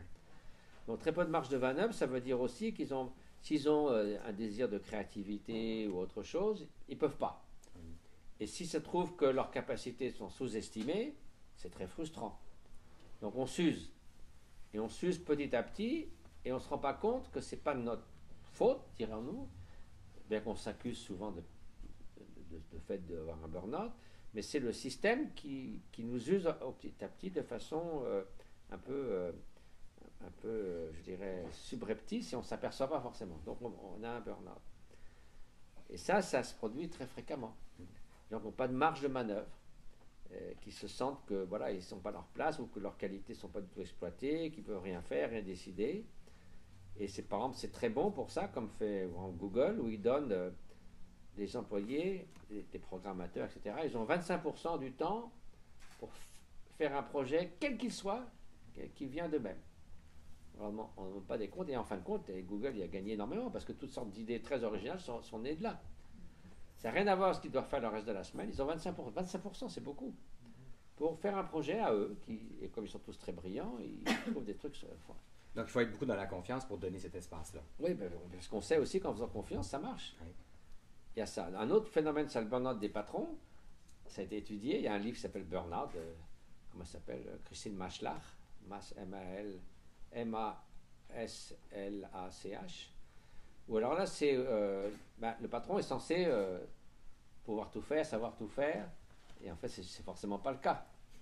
Donc du coup, le fait qu'il y ait une trop grande attente par rapport à quelqu'un qui a sûrement des capacités un peu plus, a priori, c'est tant mieux s'il a des capacités qui sont un peu plus raffinées, parce que c'est ça qu'on a besoin pour un patron. Mais souvent, ça devient disproportionné. Et ça peut être disproportionné parce qu'on vous donne des postes de responsabilité qui sont en fait pas forcément un écart de capacité aussi important, ou alors au contraire parce que vous-même, vous pensez que vous êtes tellement plus malin que les autres. Je me rappelle quelqu'un qui m'avait confié qu'un ancien patron de la Deutsche Bank, combien est-ce qu'il touchait? Je ne sais pas, 300 fois plus ou 500 fois plus qu'un employé. Donc cette personne a demandé qu'est-ce qui justifie à vos yeux que vous touchiez 500 fois plus qu'un employé? Il a dit parce que je les vaux. Donc un être humain qui est 500 fois plus intelligent, plus performant que les autres, c'est un peu louche. Hein. Donc je veux dire, il avait trouvé cette place-là, mais on ne peut pas dire qu'il est 500 fois meilleur que la plupart des... Ça ne tient pas debout, que ça n'existe pas. Donc ce genre de choses peut mener au burn-out, parce que si on s'attend à ce que vous soyez 500 fois plus efficace et 500 fois meilleur, et 500 fois plus quelque chose partout, et que évidemment vous ne l'êtes pas, et vous-même vous allez vous trouver en porte-à-faux. Donc c'est le burn-out des patrons, le burn-out des employés. Ça c'est un phénomène intéressant, qui est aussi lié à cette distorsion de la réalité, donc au manque de confiance, à trop de degrés de hiérarchie, trop de cristallisation des différences. Et plus on est en travail d'équipe, plus on se fait confiance. Ouais. Comment voulez-vous faire confiance à un gars qui gagne 300 fois plus que vous? Écoutez, Vous pouvez que vous méfier de ses intentions. Parce qu'il veut rester à tout prix dans ce poste. Ouais. Et Donc, il le est prêt garder, à tout, y compris à vous virer du jour au lendemain. Merci pour ces premières pistes-là. Quelles questions vous auriez pour Mathieu? Bon, vous avez la chance, on a la chance d'être avec lui encore pendant un moment. Qu'est-ce que vous auriez le goût de lui poser comme question? Tu peux rajouter, soyez pas gênés. Soyez pas gênés. Merci. Pas d'égo, pas d'égo. Ouais. Oui. Il y a aussi la compréhension de la réalité, c'est quand tu gagnes 300 fois, 500 fois plus que l'autre. Ta réalité, comment tu dépeins la vie en société, tout ça, c'est des mondes différents. Puis ça, je trouve que c'est quelque chose qui fait en sorte que ça crée la méfiance, puis ça crée aussi... Quand on dit qu'on fait une distorsion de la réalité? Oui, c'est ça, parce que tu t'adresses à quelqu'un, un être humain, en pensant qu'on parle de la même chose, mais on est aux antipodes, là. Ben oui, c'est ça. C'est pour ça que, par exemple, le Dalai Lama, quand il fait une conférence, il dit, écoutez, je suis là pour vous parler d'être humain à être humain. Si vous me regardez comme le Dalai Lama, il dit, voilà, on a plein de degrés de séparation. Il dit, d'abord, je suis un être humain comme vous. Là, on est tous Ensuite, je suis tibétain. Bon, 1 degré de séparation, c'est pas tibétain. Quand c'est le cas. Deuxièmement, je suis moine bouddhiste. 2e degré de séparation. Troisièmement ou quatrièmement, je suis Dalai Lama. Donc si vous me voyez comme un Dalai Lama, on a 4 degrés de choses qui nous séparent. Donc plus on a ces étiquettes, ces distinctions, moins on est effectivement ensemble. Donc ça c'est finalement c'est une défense. Bon, ça a une certaine vérité relative, mais fondamentalement, ce qu'on est, on est d'abord des êtres humains. Donc ça c'est la réalité. Après le reste c'est des étiquettes. Et comme disait on était avec un séminaire avec des scientifiques dans un lac en Allemagne, dans une abbaye bénédictine, et la supérieure est venue nous faire un petit discours au début. Elle a dit les étiquettes, c'est bon pour les bouteilles de vin rouge, pas pour les êtres humains. Ça empêche la rencontre, c'est vrai. Une autre question? Oui, Eric? Moi, j'aimerais vous entendre parler un peu de la méditation sur la compassion. Comment on peut travailler ça dans notre méditation pour développer la compassion et en même temps réduire la méfiance? Ben, la méditation, finalement, on en parlera un petit peu ce soir, mais c'est une forme de... C'est un entraînement. Un entraînement pour cultiver, d'une part, cultiver certaines qualités, comme l'altruisme ou la compassion. Donc, des qualités qui, au départ, voilà, on a un potentiel qui n'est pas le même pour tout à chacun. On ne part pas du même point de départ, mais enfin, on a chacun des données de départ. Aussi bien pour faire de la course à pied que des maths, que pour l'altruisme ou la générosité. Enfin, c'est nos points de départ.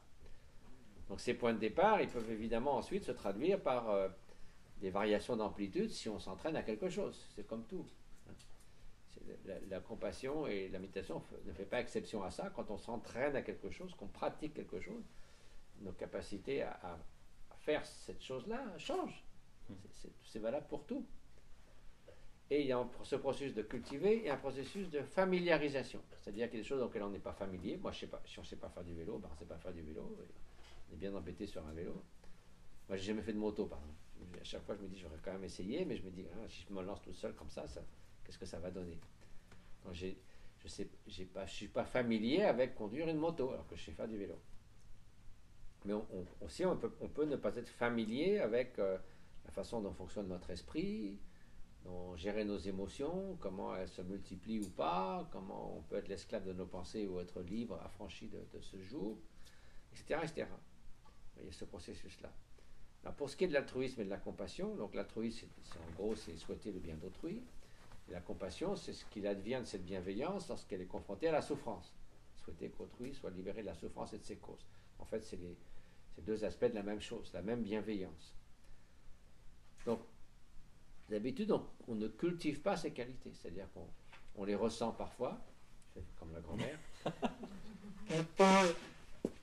mais même si on a pendant quelques minutes un grand sentiment d'amour altruiste envers quelqu'un ou de compassion pour quelqu'un qui souffre, bon, après il y a d'autres circonstances, on passe à autre chose. Et puis, bon, on ne va pas rester là 20 minutes à essayer de s'imprégner de ce sentiment d'amour altruiste et de compassion. Tout comme on passerait 20 minutes à faire des gammes au piano, à jouer au tennis ou à n'importe quoi. Donc, c'est pas dans nos habitudes. Finalement, la méditation, c'est de faire rentrer ça dans nos habitudes, à savoir que on sait ce que c'est d'éprouver de la bienveillance pour quelqu'un qui souhaite qu'il soit heureux, qu'elle soit heureuse, et de la compassion si quelqu'un souffre, mais au lieu de sentir quelques dizaines de secondes, on va essayer de le cultiver, de le maintenir, de le nourrir pendant 10, 15, 20 minutes. C'est pas plus compliqué que ça. Qu'est-ce qui va se passer? Bon, on risque d'être distrait, à ce moment-là, on y revient. Ça risque de perdre de sa clarté ou de sa présence, en ce moment-là, on le ravive.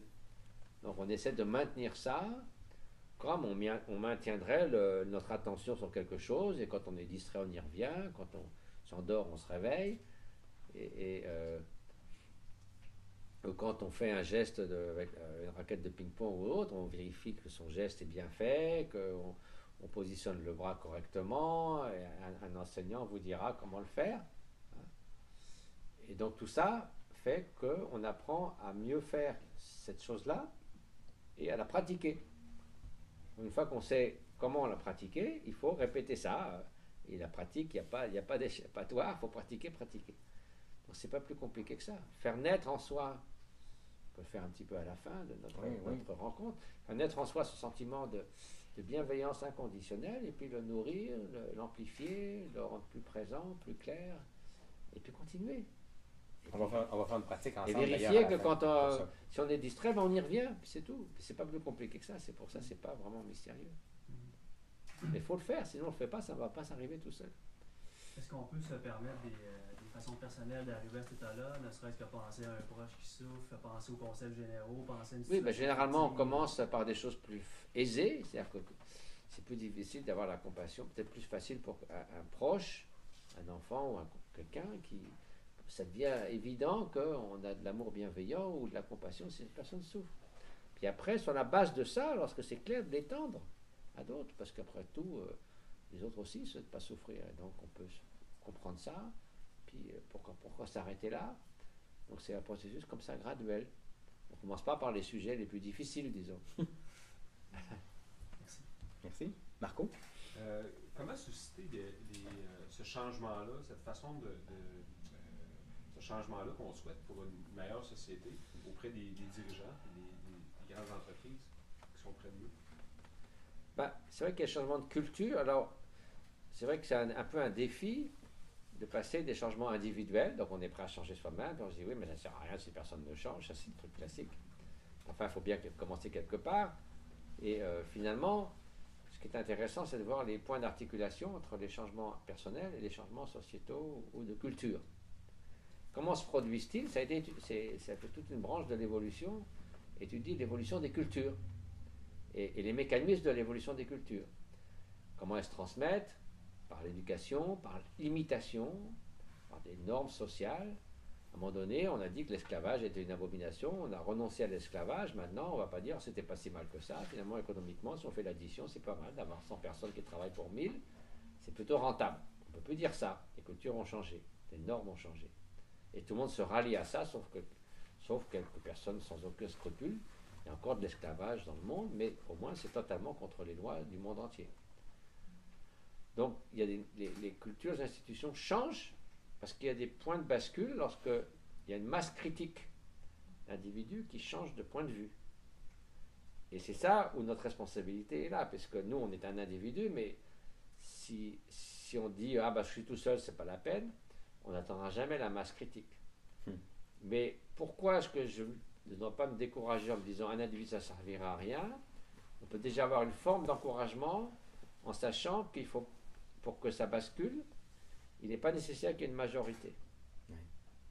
On a étudié que si 15% de personnes portent une idée forte, inspirante et éthiquement valable, finalement, les indécis vont se rallier à cette idée. Et il y a une sorte de phénomène d'imitation. Parce qu'on dit, c'est plus possible maintenant de défendre l'esclavage, ou le travail des enfants, ou de dire c'est pas la peine de donner le droit de vote aux femmes, ça marche plus, ça, ces trucs-là. Donc, à un moment donné, même si on n'était pas totalement convaincu ou partisan au départ, on s'aperçoit que ce discours-là ne tient plus, et on se rallie à cette idée nouvelle, qui a été porté par, disons, un certain nombre de personnes. Il faut qu'il y ait au moins une masse critique. Au début, vous êtes tout seul. Mais vous n'êtes pas tout seul, c'est ça l'intérêt. Si vous êtes tout seul, vous restez tout seul, rien ne va changer. Mais il y a beaucoup de gens tout seuls qui pensent ça et qui, finalement, forment cette masse critique. Donc, il ne faut surtout pas se décourager. Puis généralement, elle est déjà là, la 15%. C'est juste qu'on ne le sait pas, on ne sait pas où ils sont, on ne sait pas mais ils sont souvent déjà là. Quand il s'agit de l'altruisme, quand il s'agit de, par exemple, s'il fallait promouvoir la compétition à outrance, les gens, ils se méfient les uns des autres, ils s'éloignent les uns des autres, ils ne vont jamais œuvrer ensemble. Au contraire, parce qu'ils se tirent dans les pattes du matin au soir. Par contre, les gens qui ont une sorte de vision altruiste des choses, ils aiment bien se retrouver et coopérer, et ils finissent par se retrouver, et donc les 15% sont atteints à ce moment-là. Donc mettre en lumière, et dans la culture, et on voit ça, comment ça change un peu petit à petit dans les médias, on parle de plus en plus de certaines branches de l'économie, comme du crowdfunding, impact investing, le responsable environnementalement et socialement, les fonds éthiques. Bon, c'est une branche relativement encore mineure de l'économie, mais je crois que c'est 7%, mais ça, c'est la branche qui croît le plus rapidement par rapport relativement aux autres. Donc, ces genres de choses, il y a de plus en plus de grands économistes qui parlent de caring economics, des inégalités comme le fait Stiglitz, de caring economics comme le fait Denis Snower, de justement une vision d'entreprise et puis des unités auto-organisatrices comme le fait Frédéric Laloux et bien d'autres. Donc ces idées-là, Frédéric Laloux, il a commencé par éditer son bouquin à compte d'auteur, il en est à 50-60 000 exemplaires en anglais. Mhm. C'est quelque chose qui a fait clic dans l'esprit des gens, et c'est pas un truc de l'Uberlu, ils ne vont pas des secrets complètement bidons, mais c'est une vision qui est intéressante et qui, on peut dire, peu à peu, à faire son chemin. Et probablement que le 15% est proche, parce qu'il y a 20 ans, Ricardo Semler avait publié il y a 20 ans « Vive la plus belle entreprise au monde ». Ah, j'avais pas vu. Oui, il y a dans le temps qu'on était chez Adéco, nous autres, on s'était inspiré de ça parce que ça ressemblait beaucoup à la façon dont on vivait l'aventure. Ça s'appelait « Vive la plus belle aventure au monde ». Et parce qu'il y avait de la confiance, parce qu'on n'était pas là uniquement pour la finalité, mais pour le fait d'évoluer ensemble. Mais ça a repris 20 ans pour que Frédéric Laloux publie... Les changements de culture prennent généralement une génération. Ouais. Mais bon, comme tout s'accélère, Ouais. on peut espérer que ça va s'accélérer pour ça aussi. C'est vrai. Peut-être avant la méditation, une dernière question ou un commentaire? Profitez-en là, pendant que vous êtes là. Oui, Edith. J'ai entendu parler et j'ai pratiqué une nouvelle forme de méditation pour moi qui est celle de ce qu'on appelle le Tonglen, qui permet d'absorber des choses négatives et de les ressortir de façon positive. C'est-à-dire qu'on inspire la méfiance et on expire la confiance. Et bon, oui, ça fait du bien personnellement, mais est-ce que vraiment ça a un effet sur l'environnement dans lequel on évolue et est-ce qu'il y a eu des formes de mesures à l'égard de l'impact d'une forme de méditation comme celle-là? Oui, c'est une méditation qui est très importante dans le bouddhisme et qui ne consiste pas à alourdir son propre fardeau, parce qu'en fait, en se disant qu'on extrait la souffrance d'autrui et qu'on l'assume, on l'assume pas comme un poids, mais de manière au sein de l'altruisme, avec une grande joie. Et c'est un peu comme si des détritus ou des poussières, que sont toutes les difficultés, est absorbé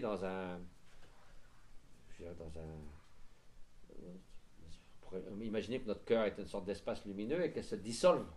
On devient comme une usine d'épuration. Ils sont transformés, en fait. Et puis on envoie tout ce qui est bon. Alors, en tout cas, une chose est sûre, c'est que si le plus de gens font ce genre de pratique, le plus les effets se feront sentir. Ça, on peut en être certain. Maintenant, est-ce que c'est un effet qui se propage par des lois autres que celles connues dans la physique et dans la biologie? Ça, c'est une autre histoire. Certainement, peut-être que dans le cas de grands maîtres spirituels, il y a des histoires, des anecdotes qui semblent nous indiquer qu'il peut y avoir ce genre d'effet. Mais je crois pour soi-même, se dire que on deviendra une personne meilleure, plus compatissante, au travers de cette pratique qui est une des plus puissantes. Déjà, c'est un résultat majeur. Et finalement, même si c'était que ça vaudrait largement la peine.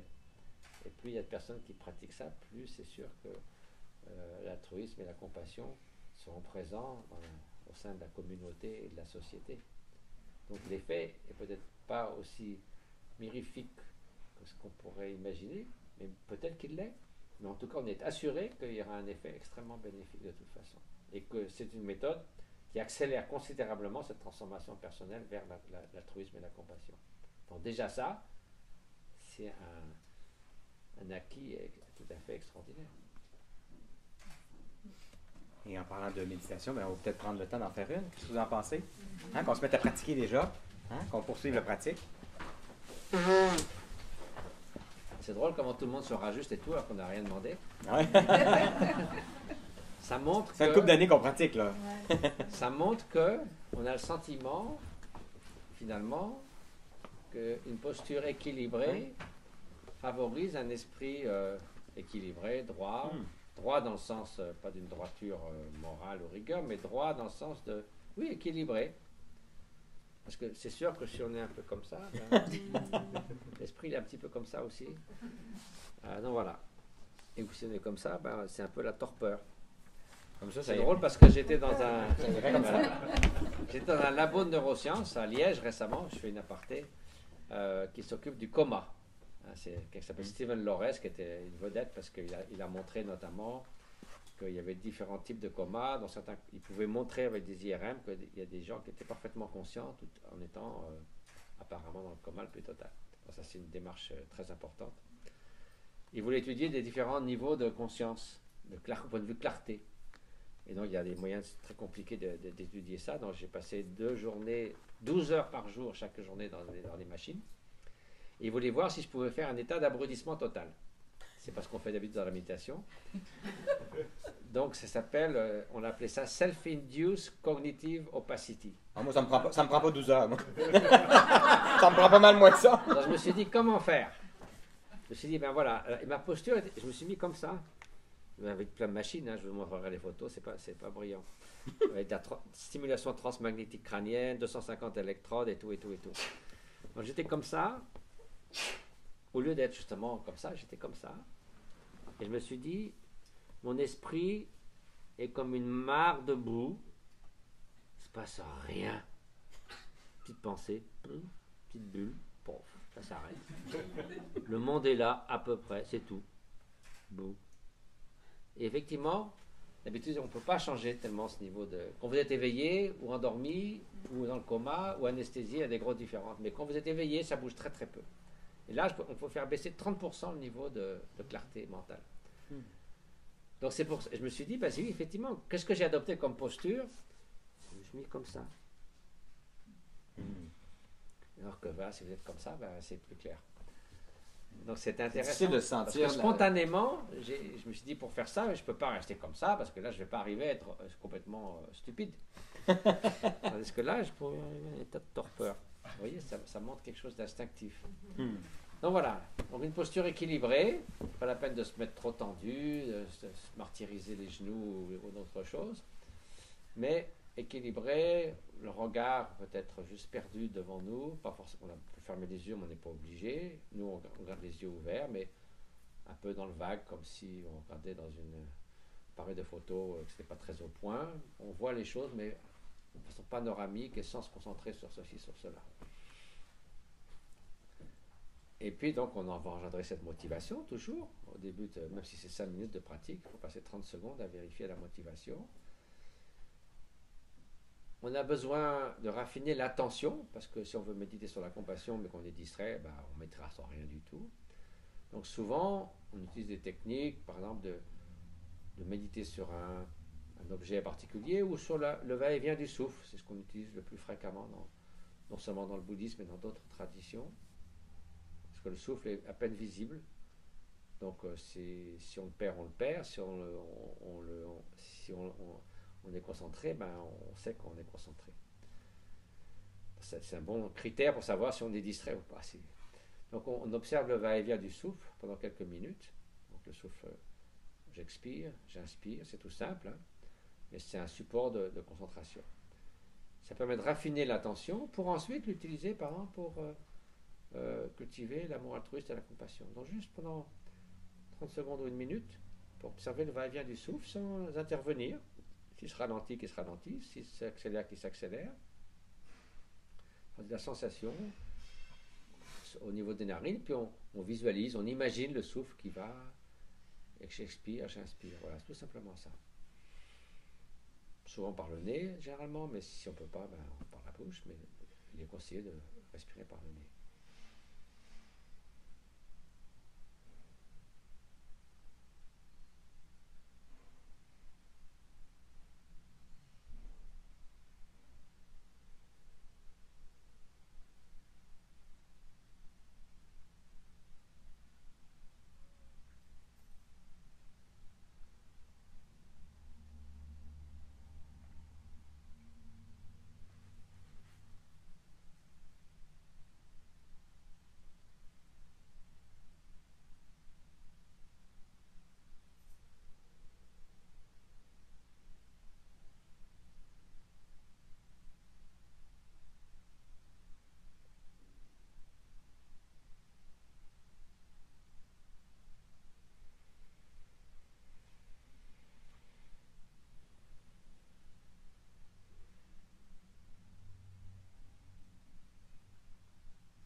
admettons que nous soyons peu à peu, au fil des jours, devenus plus familiers avec cette pratique d'observer le va-et-vient du souffle, et que de ce fait, notre attention, notre esprit est un peu plus calme, un tout petit peu plus serein, stable et clair.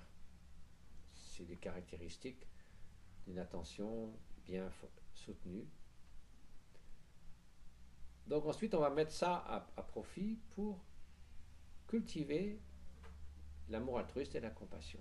Donc pour ça, comme je le disais il y a quelques minutes, vous faites venir à l'esprit une personne envers qui cette bienveillance va couler spontanément, sans difficulté. On n'a pas de problème pour se ressentir un amour inconditionnel pour cet enfant, cette personne, cet animal, quel que soit l'objet qui nous vient à l'esprit.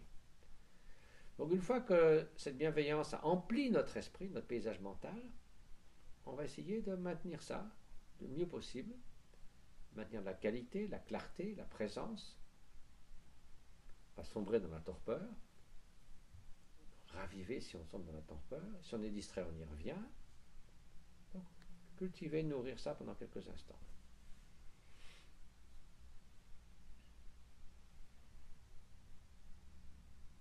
Alors pour ça, on se dit, puisse cet enfant, cette personne, puisse-t-elle être heureuse, puisse-t-elle s'épanouir dans l'existence, puisse-t-elle accomplir ce qui lui est plus cher, avoir une vie en bonne santé, accomplir une existence bien remplie qui vaut la peine d'être vécue, exprimer parfaitement son potentiel, vouloir que du bien à cette personne.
Maintenant, si on imagine cette même personne ou d'autres personnes, on peut étendre ce même sentiment à d'autres. Pourquoi se limiter à un enfant en particulier?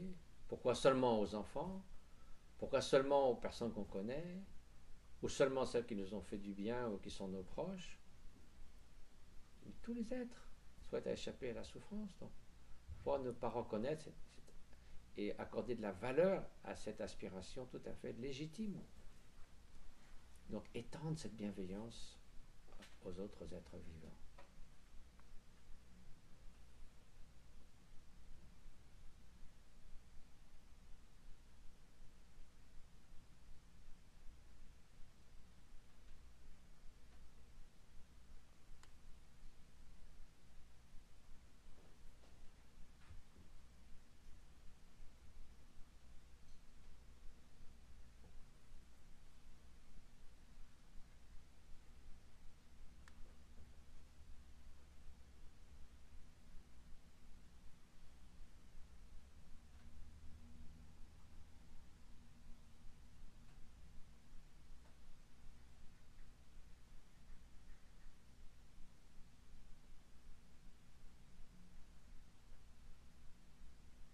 Maintenant, imaginons que cette personne chère et d'autres personnes, que nous connaissons moins ou pas, souffrent.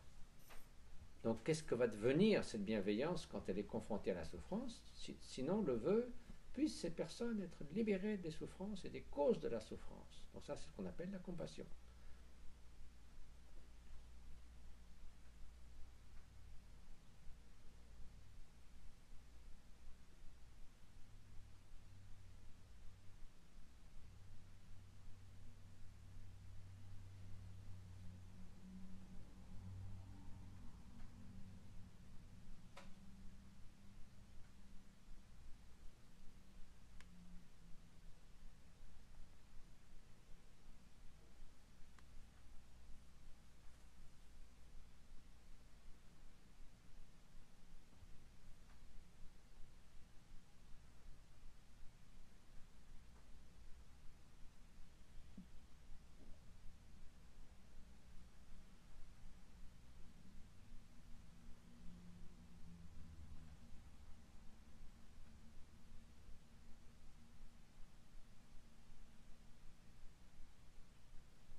Si à force de penser aux souffrances d'autrui, celles qui affligent tant d'êtres de par le monde, on se sent un tout petit peu submergé par la multiplicité, la diversité des souffrances, un sentiment de découragement, d'impuissance.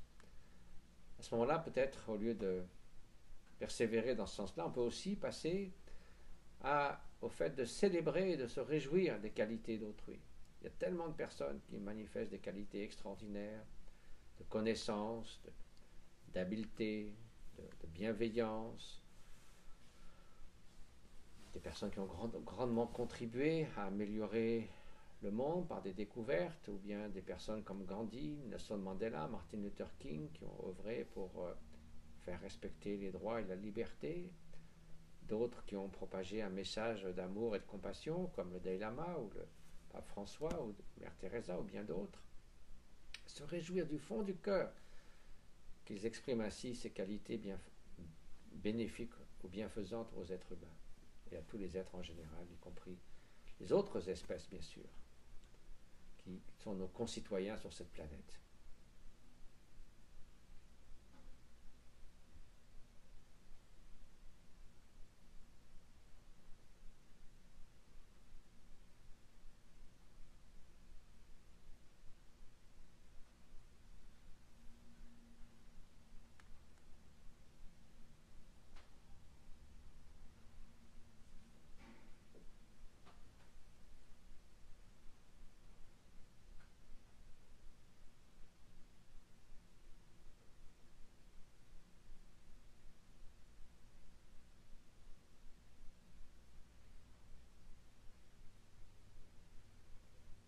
Et finalement, on peut essayer d'embrasser tout ça dans une sorte d'impartialité, c'est-à-dire que, certes, il y a des gens qui se comportent de façon nuisible, envers nous parfois, envers nos proches, envers la société, envers l'humanité en général. Mais si au lieu de manifester de la haine envers eux, on les considère comme des personnes extrêmement malades, malades en tout point, et qu'on le regarde plutôt comme un médecin habile qui essaie d'empêcher ces personnes de nuire, mais en même temps aussi souhaite d'une façon ou d'une autre soit les soigner, soit empêcher que d'autres personnes attrapent les mêmes maladies, donc prévenir. Donc de ce fait, essayer d'avoir une certaine forme d'impartialité dans ce souhait bienveillant et cette compassion, puissent toutes les causes de la souffrance, quelles qu'elles soient, où qu'elles soient, être dissipées. C'est autre chose qu'un jugement moral, c'est vraiment essayer de se dire qu'il faut remédier aux causes les plus profondes de la souffrance, donc de manière impartiale.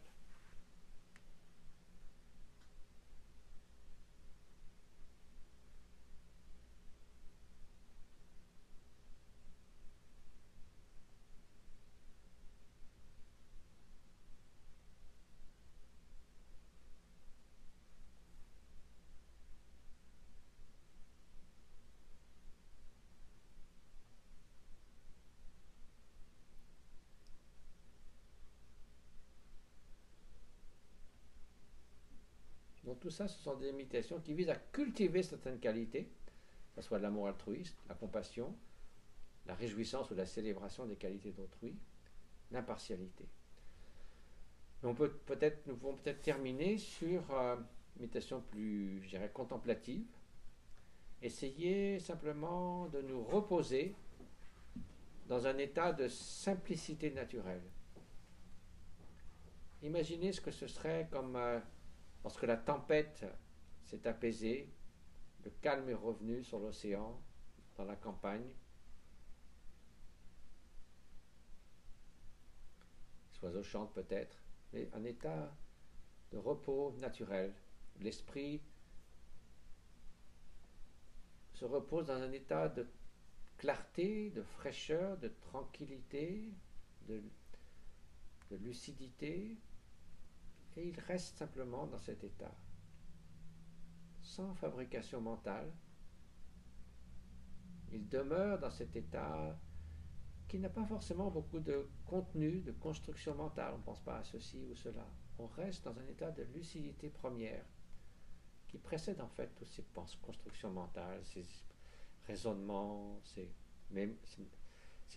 souvenirs, ces anticipations. Cette qualité première de la conscience qui est de connaître, reposer dans ce moment présent, cette fraîcheur du moment présent.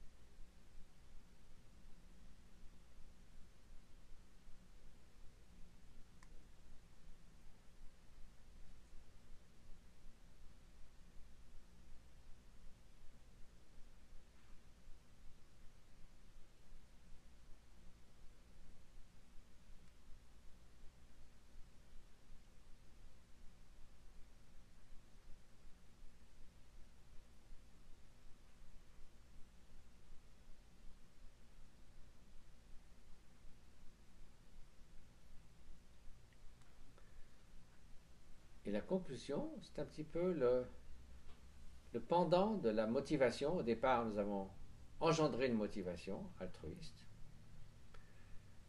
En fin de course, ça s'applique à toute pratique, à toute activité. Cependant, c'est l'idée de dédier les efforts qu'on a faits. De même que quelqu'un dédie un livre après l'avoir écrit à quelqu'un, ou on peut dédier, ici, on va dédier à tous les êtres les bienfaits des moments que nous avons pensé à cette réflexion commune avec vous tous, avec Rémi, avec tous nos amis. Les dédier, puisse cela porter ses fruits, dissiper des souffrances, apporter du bien-être, puisse se perdurer dans le temps, au lieu que simplement ça soit un bon moment passé ensemble, et puis pouf, ça s'évanouit dans l'espace. Plutôt mettre quelque chose comme un filet d'eau qui va aller grandissant et qui va perdurer au fil du temps. Donc dédié dans l'avenir au bien présent et ultime de tous les êtres, la qualité des efforts que nous avons et de ce que nous avons fait, des moments que nous avons passés ensemble.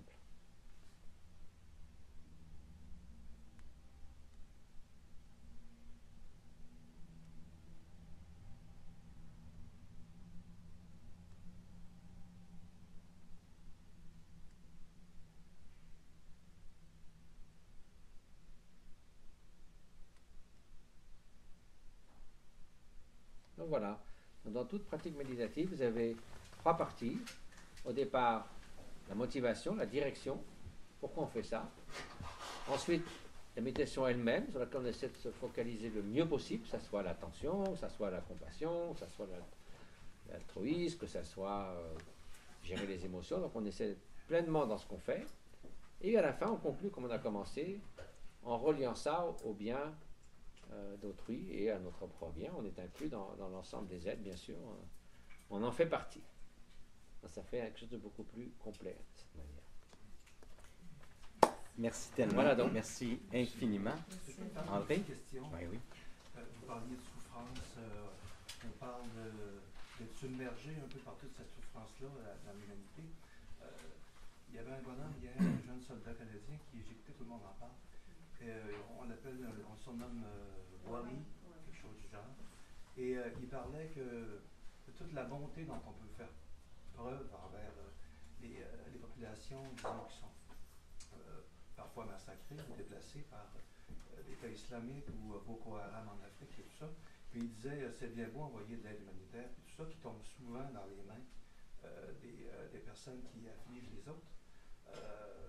Il disait, pour répondre à ça, pour les aider vraiment, lorsque 10 soldats se présentent dans un village avec des mitraillettes, la seule façon pour les gens de ces villages-là de pouvoir se défendre, c'est de leur donner des armes à eux aussi pour empêcher d'être...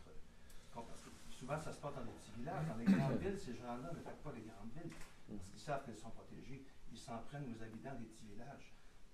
Qu'en pensez-vous de cette réflexion-là, de ce jeune soldat qui a vécu des choses assez émouvantes, disons, sur le terrain? Le problème, c'est sûr que quand les choses atteignent un degré tellement exacerbé dans l'extrême, la forêt est en feu, ben on appelle les pompiers, on fait au mieux. Et souvent le mieux, malheureusement, ça passe par ce genre d'intervention, parce que c'est une situation déjà qui est tellement exacerbée. Mais ce qu'on oublie toujours, et ça se reproduit encore et encore tous les 5, 10, 15 ans, c'est qu'on oublie systématiquement, on néglige systématiquement tous les symptômes qu'on voit grandir de ressentiment, de gens qui se sentent étrangers au reste de la culture, du monde, des façons de voir, et qui, peu à peu, ça fermente, on y prête peu attention, puis au moment où ça devient, toute la forêt prend feu, à ce moment-là, toute l'opinion mondiale, les ressources, etc., se mobilisent. On sait très bien, dans tous les cas, que ceux qui étudient ces régions-là, que ce soit pour les génocides que pour les mouvements autres, que ça a commencé il y a déjà 15 ans, et qu'on a négligé tous ces facteurs. Donc c'est comme on s'occuperait, l'OMS ne serait là que pour les pandémies, jamais pour la prévention. Alors, tous les gens en médecine savent que la prévention est plus puissante. Moi, je vais vous donner un exemple. J'ai entendu, lorsque les Afghans ont mis dehors les Russes avec l'aide des Américains, j'ai entendu le secrétaire d'État de l'époque sur la BBC, Brzezinski, dire « On va vous reconstruire vos écoles, vos hôpitaux, il a même dit vos mosquées. » Bon. Donc ils avaient amené beaucoup d'armes, les Américains, pour aider les Afghans à combattre les Russes. Ils sont partis en laissant les armes, ils n'ont pas reconstruit d'écoles, ils n'ont pas reconstruit d'hôpitaux, ils n'ont certainement pas construit de mosquées. Donc 15 ans plus tard, qu'est-ce qui se passe? La population est toujours dans le chaos, abandonnée, laissée pour compte. Donc ils ont demandé à l'Arabie Saoudite s'ils pouvaient envoyer un gars un peu malin, donc ils ont envoyé Bin Laden. Et puis, donc ils n'avaient toujours pas un marché. Donc du coup, les talibans, au début, ils étaient présentés comme des jeunes étudiants au départ, ou des jeunes qui allaient faire bouger les choses. Les gens se disent, ben voilà, des gens qui arrivent avec une solution. Donc vous voyez, la négligence pendant 10, 15 ans. Donc ça, c'est évidemment ça. On pourrait dire, ben oui, mais maintenant, quand même, la forêt est en feu, qu'est-ce qu'on fait? Mais c'est vrai que si à chaque fois on dit ça, malheureusement, ça va se reproduire inévitablement parce que les genres de ressentiment vont s'accumuler ailleurs pour d'autres raisons, que ce soit économique ou autre.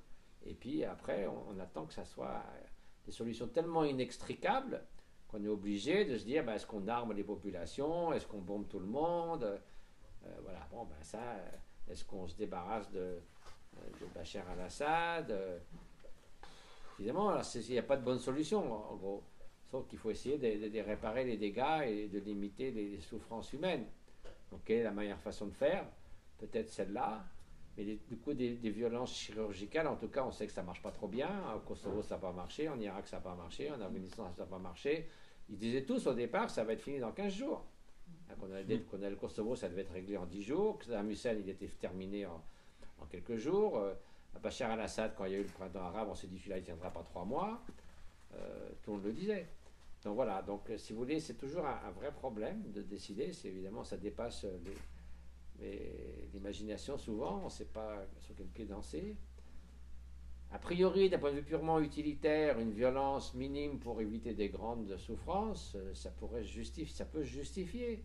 Mais est-ce qu'on oublie les conséquences imprévisibles de l'escalade? Ça entraîne davantage de violence, davantage de réactions, et plus on sème la zizanie, plus généralement ça se termine par plus de chaos.